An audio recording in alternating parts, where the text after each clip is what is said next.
বাংলাদেশের জন্য গুজব অপতথ্যের এক নজিরবিহীন বছর ছিল ২০২৪। ডামি নির্বাচন, বিক্ষোভ থেকে শুরু করে সরকারের পতনের মতো নানা ঘটনায় আলোচিত ছিল বাংলাদেশের রাজনীতি। এ সময় দেশের ভেতরে যেমন ছড়িয়েছে অপতথ্য, তেমনি দেশের বাইরে গণমাধ্যমেও বাংলাদেশ নিয়ে নানা অপতথ্য ও গুজব ছড়ানো হয়েছে।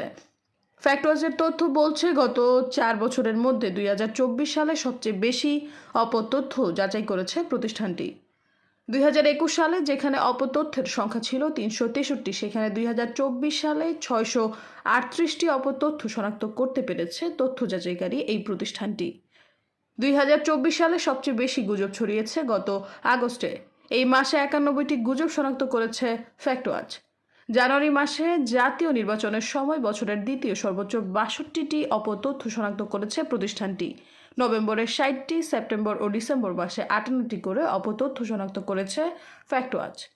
গেল বছর জুলাই অভ্যুত্থান ও বাংলাদেশ বিরোধী অপতথ্য ছড়িয়েছে সবচেয়ে বেশি।